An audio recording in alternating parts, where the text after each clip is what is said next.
তানজানিয়ার দুর্গম অঞ্চল, যেখানে প্রকৃতি তার পূর্ণ সৌন্দর্যে বিরাজমান, সেইখানে জীবন্ত এই আদি মানুষগুলোর বসবাস। এদেরকে বলা হয় হাদজাবি উপজাতি। তারা আধুনিক সভ্যতার স্পর্শ থেকে অনেক দূরে, সময়ের চক্রে আটকে আছে। এরা প্রাচীন জীবন ধারায় চলে এদের জীবন। শিকার সংগ্রহকারী এই গোষ্ঠী যুগের পর যুগ ধরে তাদের জীবন যাপনের পদ্ধতি পরিবর্তন করেনি। তাই তাদের জীবন যেন এক জীবন্ত জাদুঘর, যা আমাদেরকে আদি পৃথিবীর কথা মনে করিয়ে দেয়। হাদজাবিরা তাদের শিকারের দক্ষতার জন্য বিখ্যাত। ধনুক আর তীর তাদের প্রধান অস্ত্র। স্থানীয় উপকরণ থেকে তৈরি এই ধনুক আর তীর তাদের নির্ভুল শিকার করার জন্য যথেষ্ট। বনের গাছে লুকানো বানর হোক বা উন্মুক্ত প্রান্তরে ছুটে চলা যে কোনো প্রাণী হোক, হাদজাবিরা তাদের লক্ষ্য ভেদ করতে অভ্যস্ত। কিন্তু তাদের শিকারগুলো যে শুধু খাদ্যের জন্য তা কিন্তু নয়। বলা যায় এইগুলো তাদের জীবনের একটি অংশ। তারা প্রতিদিন দলবদ্ধ হয়ে শিকারে যায় এবং এদের এই শিকারের আরেকটি বিশেষ দিক হলো তারা কখনো প্রয়োজনের অতিরিক্ত শিকার করে না। বলা যায় এটি প্রকৃতির প্রতি এক বিশেষ ভালোবাসা। তারা জানে প্রকৃতির এই সম্পদ তাদের জন্য কতটা মূল্যবান। হাদজাবিদের জীবন প্রকৃতির সাথে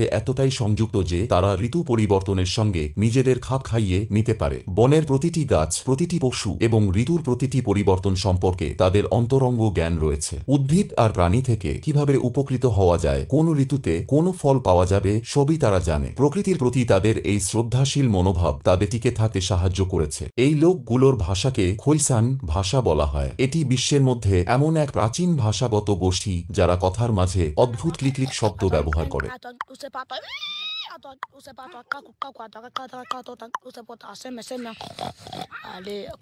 এই ভাষা শুধু তাদের যোগাযোগের মাধ্যমই নয়, বরং তাদের সংস্কৃতি ও ইতিহাসের ধারক। এ ভাষায় প্রতিটি ক্লিক শব্দ যেন তাদের পূর্বপুরুষদের গল্পের একটা জীবন্ত অংশ। আর তাদের শুধু শিকারই নয়, আগুন তৈরি করাও তাদের দক্ষতার একটি অংশ। আধুনিক প্রযুক্তির ছোঁয়া ছাড়াই তারা কাঠ ঘষে আগুন জ্বালায়। একটি কাঠের লাঠি ঘষে তারা একটি স্ফুলিঙ্গ তৈরি করে, যা তাদের খাবার রান্না করতে, আলো জ্বালাতে এবং শীতকালে উষ্ণ থাকার জন্য যথেষ্ট। এই প্রাচীন কাজটি তাদের অসাধারণ মেধা এবং সম্পদশীলতার পরিচয় বহন করে। হাদজাবিদের একটি সমতাবাদী সমাজের গঠন আছে, যেখানে প্রত্যেকের সমান অধিকার। শিকার থেকে সংগৃহীত খাদ্য এবং অন্যান্য সম্পদ পুরো সম্প্রদায়ের মধ্যে ভাগ করা হয়। এই সমষ্টি চিন্তা তাদের মধ্যে এক নিবিড় ঐক্য তৈরি করেছে। তাদের এই সহযোগিতার মনোভাব আধুনিক সমাজের জন্য একটি শিক্ষা বলা যায়। হাদজাবিরা তাদের পূর্বপুরুষদের গল্প মৌখিকভাবে প্রজন্ম থেকে প্রজন্মে ছড়িয়ে দেয়। প্রবীণদের পাশে বসে তরুণরা তাদের ইতিহাস, আচার অনুষ্ঠান এবং শিকারের কৌশল শিখে। তাদের গল্পগুলো শুধু বিনোদনের জন্য নয়, এটি তাদের সাংস্কৃতিক ঐতিহ্য এবং জীবনের পাঠ সংরক্ষণের মাধ্যম বলা যায়। তবে হাদজাবিদের জীবন এখন নানান চ্যালেঞ্জের মুখে। আধুনিক উন্নয়ন এবং প্রতিবেশী উপজাতিদের ভূমি দখলের চাপে এবং জলবায়ু পরিবর্তন তাদের অস্তিত্বকে হুমকির মুখে ফেলেছে। তবুও তারা তাদের ঐতিহ্য